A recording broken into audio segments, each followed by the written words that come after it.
Hi, welcome to KiwaniTalk. We're a public information program put together by people from the Dearborn Kiwanis Club, students and staff at Dearborn High School, my alma mater. Welcome to our viewers in Dearborn and 42 other cities that get to see us throughout the metropolitan Detroit area. My name is Gary Gardner. I'm your host. I'm happy to be here today talking with a person who is very near and dear to me. We've only known each other for about 4 years now, but he works with kids. I like working with kids. He is Jose Ramirez, who is the athletic director at Academy of the Americas. He's a wrestling coach at Cristo. He's an educator, an administrator, a dad, an all-around great guy. Thank you. How's that for build-up?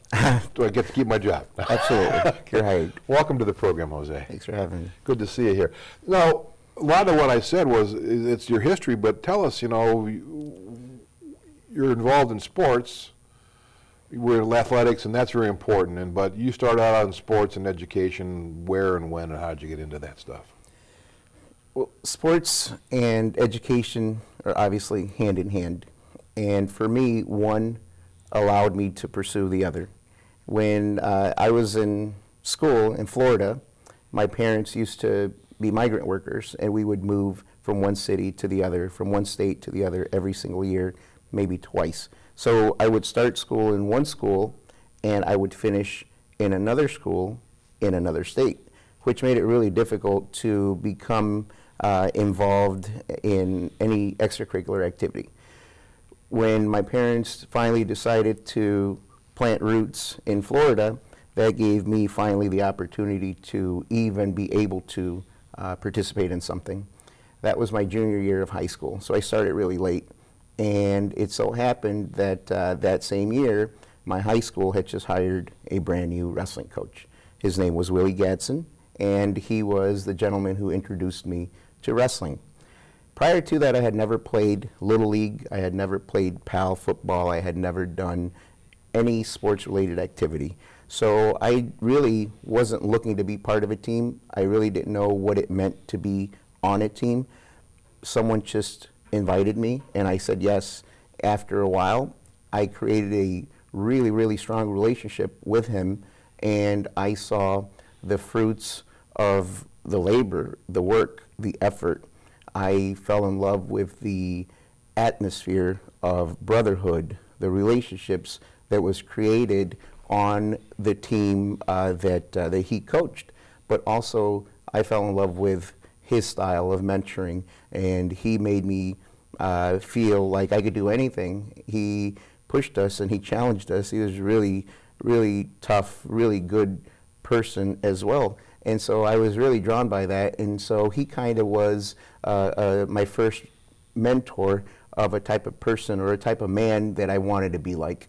So Coach Gadsden coached me for 2 years. The first year I wasn't very good at it, but I stuck with it. I stuck with it for those 2 years of high school, and I ended up doing better my senior year. That gave me the opportunity to pursue wrestling in college, so that brought me to Michigan. It so happened he was a really, really good coach. He ended up being the head wrestling coach at Eastern Michigan University. So I was one of the first people that he had called to give wrestling a try, and by then I would follow him to the moon. And when I told my mom I was going to Michigan, a place which I had never stepped foot on, a state that I had never visited, as soon as I told her, I'm going to go wrestle for Coach Gadsden, she was like, está bien, vete con el coach. So she's like, that's fine, go with Coach. So she gave me the blessing at that time. I wrestled at Eastern Michigan. I was there for wrestling. I'm a little embarrassed to say I wasn't really focused so much on education at that time, but I knew that if I wanted to wrestle, I needed to be a student as well.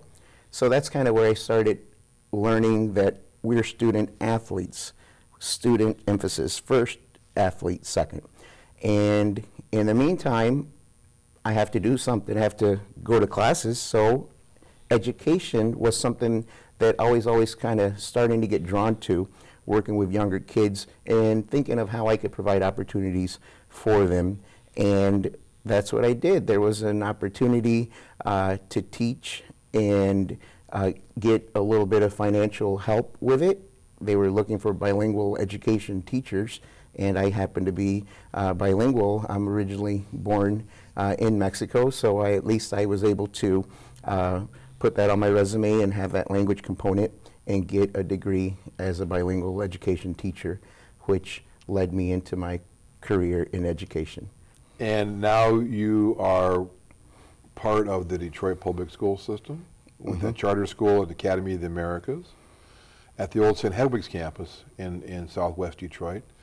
Talk about that whole neighborhood and the number of kids that are there and how important that school as an anchor for the community is. Academy of the Americas is a Detroit public school community district school. It started off as a vision and a dream to provide bilingual education for all the students of Detroit and outside of Detroit. Now we have students that come from outside of the city boundaries. I started there 21 years ago with an opportunity to make an impact with kids who looked like me. When I was a kid, I really never had a teacher who kind of looked like me, and it was hard to believe them when they said, "Jose, you could be just like me." And I was like, So that's kind of strange to me. I went, I visited, I fell in love with the school, with the community, and I've been there ever since. This is my 21st year. I did 19 years as the physical education teacher. The building where we are currently in was old St. Hedwig's High School. So there was that tradition in the neighborhood in Southwest Detroit. I'm also affiliated with Detroit Cristo, which is housed in the former Holy Redeemer High School building. So there's a lot of culture and a lot of history rich in the Southwest Detroit community.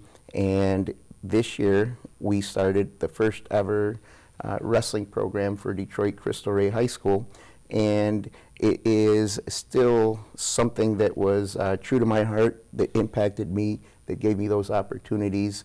I've had a pretty broad range of coaching experience. I was a head wrestling coach at Grosse Pointe South High School. I also coached for 5.5 years at University of Detroit Jesuit High School. I coached a youth wrestling club in Southwest Detroit, which was kind of how Academy of the Americas athletics program started. So they're all intertwined. The high school wrestling program right now is what I'm focusing my energy and time and effort. That's always been a passion of mine because it is what gave me the opportunities. So that is where we are currently with the wrestling program, and we have started having an amazing season so far. And I've always told our wrestlers, here we have girls as well. So at U of D, it was an all-boys school, which was never an issue. Here, we have the awesome opportunity to impact young ladies as well. I have 3 daughters, and I'm a wrestling coach. I was a wrestler, and God has a sense of humor. And so I figured, all right, all the benefits that I received and all the benefits that I preached to the young men, why shouldn't our young ladies benefit from those as well? And my girls are pretty tough. I think you know one of them. And wrestling is just in their blood. It's kind of who they are, and they've followed me around all the different wrestling programs I've been affiliated with. And like anything else, they pick up the family business, and they have followed me, and they're wrestlers too. So we're looking to create these opportunities for young ladies and young men as well. Now, you mentioned that you started athletics at AOA as you were the physical education teacher, but when did, if ever, did the athletic program start where they're competing with other schools? The first one was wrestling. I was coaching at Grosse Pointe South, and there was something missing. I just felt that I could make a larger impact in Southwest Detroit and with the population of students that I was working with. So after building up the program at Grosse Pointe South, having some success with wrestlers making it to the state tournament, I turned in my resignation letter and started with nothing. We didn't have a single wrestler. We didn't have a place to practice. We didn't have any equipment. And all I had was a desire to make an impact. And we did that. So that is the first athletic program that we had at Academy of the Americas. And when did that start? Oh, goodness. I would say probably about 15 years ago. Okay. And then from that, everything else that we currently have started developing because we wanted to provide an opportunity for our students to compete, an opportunity for them to find something that they were passionate about, an opportunity to keep them off the streets and to be able to just enjoy being a kid and do things that kids do. Play games, play sports. Play sports, and so what sports are there available now at AOA? At Academy of Americas, there is t-ball, softball, baseball, volleyball, basketball. There was archery for a while until I couldn't coach that anymore, but I coached archery as well. We have football. We had 7-man football, and this is preschool through high school. The umbrella of AOA starts in preschool and now has expanded all the way to high school. So it's a little gem in Southwest Detroit that not a lot of people know about, but you can spend your whole education career as a student there from preschool all the way through 12th grade. When you say football, is it football or football? Both. Okay, there you go. We have both. Soccer is a sport that our students and families grow up enjoying and even playing, and it has been by far one of our most successful athletic programs. One year, I call it the AOA sweep. We won every single division of soccer that we entered. The only one that we didn't win, and the only reason we didn't win it is because we double entered. So we had 2 girls team, one won, the other one didn't. So it's really an amazing opportunity to impact so many kids. And this year we had over 120 kids playing soccer from kindergarten all the way up through 8th grade. And you talked about student athletes, but part of the athletic part is being part of a team. And what kind of opportunity for physical activity, but also the participation as a team and part of something bigger than yourself? How important is that for the students? It depends on what, as a coach, your emphasis in. If you asked me that question 30 years ago, it would have been very different. But now, for me, I just was telling our high school wrestlers that success is not going to be measured by victories and wins. Success is going to be measured on whether they graduate high school, whether they are better sons and daughters, whether they are better students, whether they make their neighborhood a better place for others. So the transition from U of D Jesuit to Cristo was not to win championships, it was to impact lives, to create opportunities, and I think that's something that we've been doing at all the athletic programs that I've been affiliated with, finding people that have a similar philosophy, not just coaching philosophy, but life philosophy. And we've been fortunate to surround ourselves with amazing coaches who are willing to do it for nothing. I mean, a volunteer is an amazing person that is hard to find, and if they have great values, know the game, and care about kids,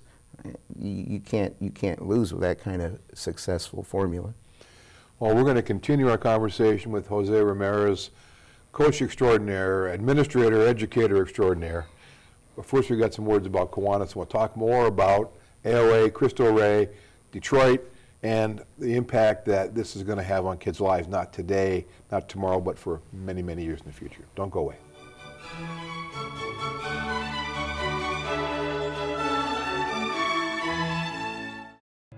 It's easy to get caught up in the details.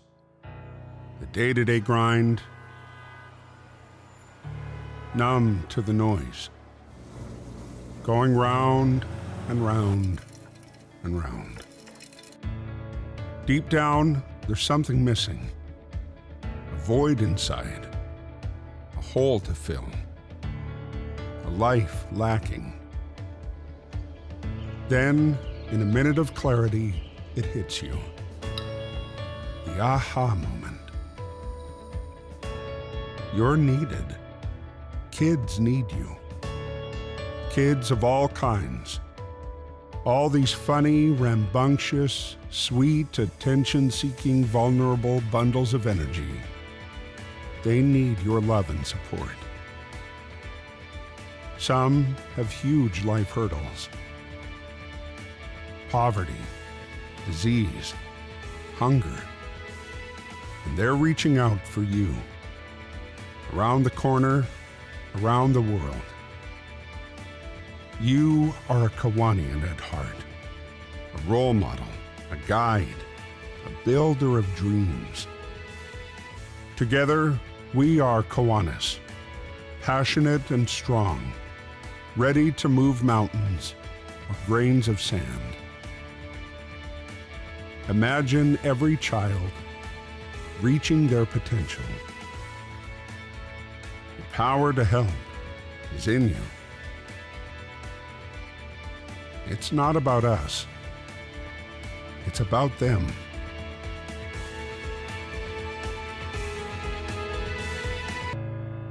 Do you hear the call? Kids need Kiwanis. Kiwanis needs you.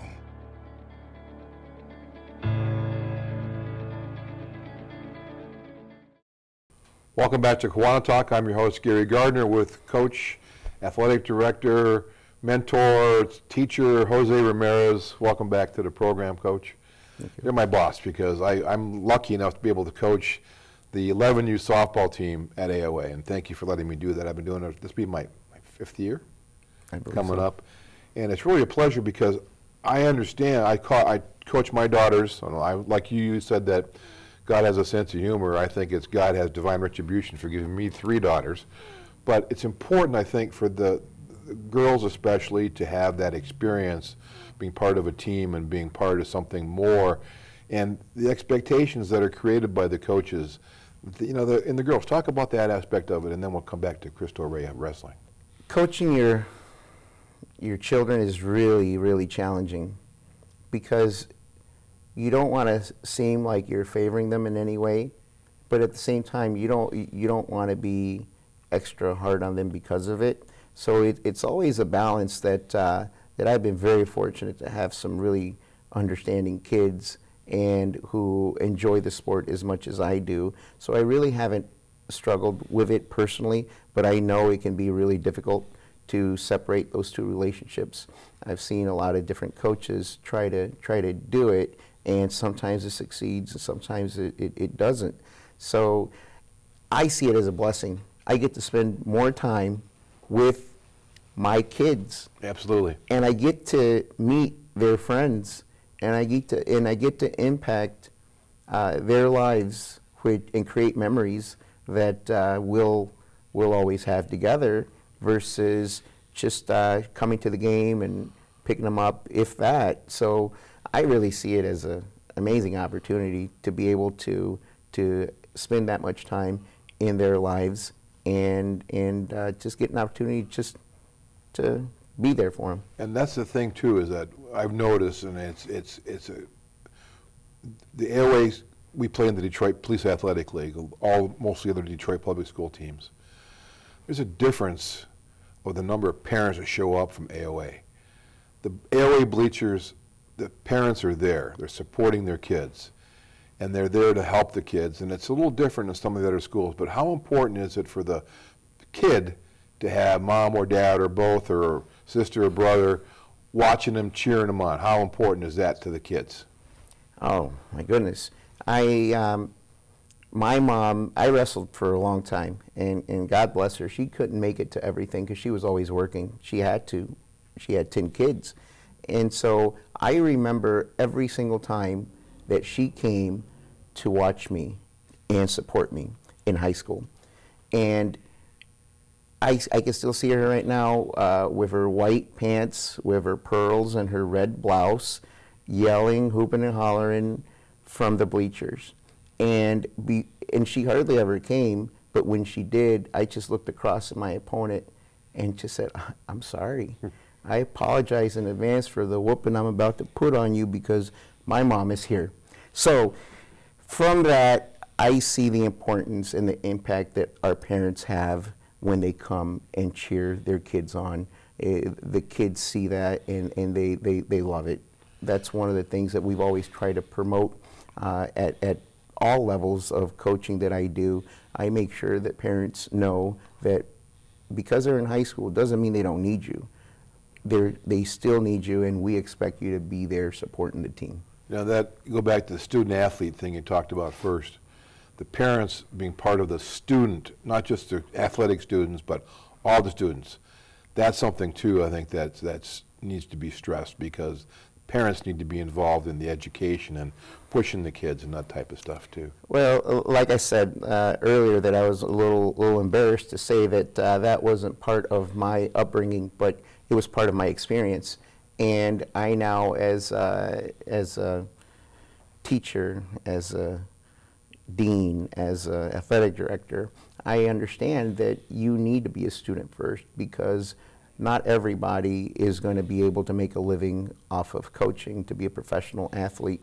And I never won a state championship or become All-American, national champion, which are the top goals of any amateur athlete that's participating, especially in wrestling.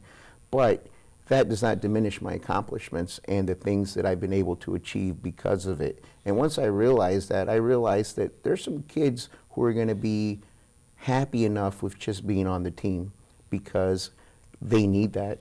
They need being part of that organization and not necessarily want to be a state champion. They're okay with it. And when I figured that out, I became the best coach, because I understand that not everybody wants what you want or wants that as their main goal. There's different challenges too. I'm going to guess that the athletic facilities at Grosse Pointe South and UOD are a little bit different level than the facilities at Cristo Rey and Academy of the Americas. Again, God in his sense of humor, he put me in these other programs that were something so far from what I experienced as an athlete. And Academy of the Americas and Detroit Cristo Rey are amazing places, but they just don't have the resources and the funding that some of these other places that you mentioned have.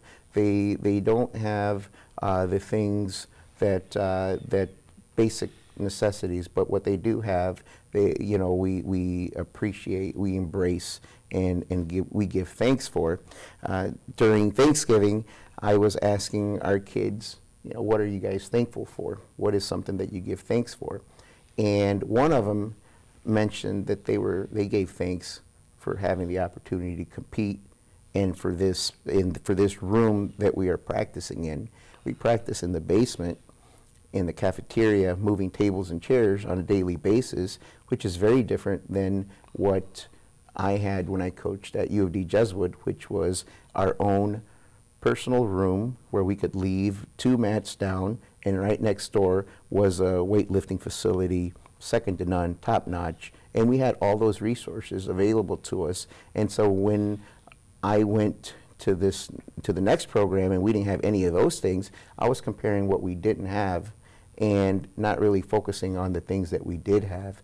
And that was, again, an opportunity to provide experiences to kids. And when he told me that, it really kind of humbled me again and made me refocus my purpose and my why we were there in the first place. So I really needed that, because trying to build a program from scratch and try to do it by yourself is very difficult. But I realized, everything in due time. We have to earn it. I coached CYO softball for 15 years, and when I came to PAL, the training that they gave us, they said, it's for the kids, it's for them to have fun. And I coached rugby at college level for a while, and I went to a coaching clinic. The main coach was a Scottish captain when he was a kid. He was a Scottish coach, national team. And he says, it's a game. The lads are out there to play the game. They want to be able to have fun. If they know the plays, it's a lot more fun for them. That's something I think that needs to be emphasized. I want my girls on my teams to have fun, and we do have a lot of fun. Mm-hmm. I really want to win, but we play, we stretch the rules. They've changed the rules, and Pal calls me for stealing. But I think it's a good thing, and that's that whole being part of a team, having that fun part is important. Absolutely. Let's make sure your audience knows that they changed them for you stealing bases. Not anything else. Yeah, that's neighborhood. That's neighborhood. I'm sorry. Yeah. No, absolutely. It's an amazing atmosphere. The difference in the two, and I just love being part of it and having you mentoring our kids and coaching our kids and teaching our kids as well. We're down to our last 2 minutes, Coach. Where do you want to see AOA, Cristo Ray, Southwest Detroit, and all Detroit kids? Where do you want to see them in the future? You know, our kids, I want to see our kids continuing the passion for school, passion for sports, passion for family, and passion for country. A lot of our kids are first generation, like I was, and like their families, Canada. Yeah, and their families came here for better opportunities for their family, for their kids, and I think that's what we all want. We all want our kids to do well in life, and to be healthy, and to impact their neighborhood as well. So that's what I want for our kids, to have fun, have opportunities, work hard, and be successful. If they can do that, then help other people achieve those same things as well. And for me, I have found my way to give back to my wrestling coach, Willie Gatson, through sports. That's how he impacted me. That's the impact that one person can have. So one person did that for me. I hope that I can do the same for someone along the line. And if I can do that, that's more valuable than any state championship or any national championship that any of my athletes could win. Although, like you said, we do want to win. We train to win. We expect to win with relentless intensity in everything that we do. And wrestling has just been something that will always be part of my life. I now have nephews wrestling in high school in California. I have my niece's children wrestling in Florida. So it was started with one person, and we can hopefully impact more people through athletics and through education. It's amazing how many people we've impacted. Coach Jose Ramirez, thank you very much. Appreciate you letting me do work for you. Thank you for watching the show. See you next time on KiwaniTalk. Bye-bye.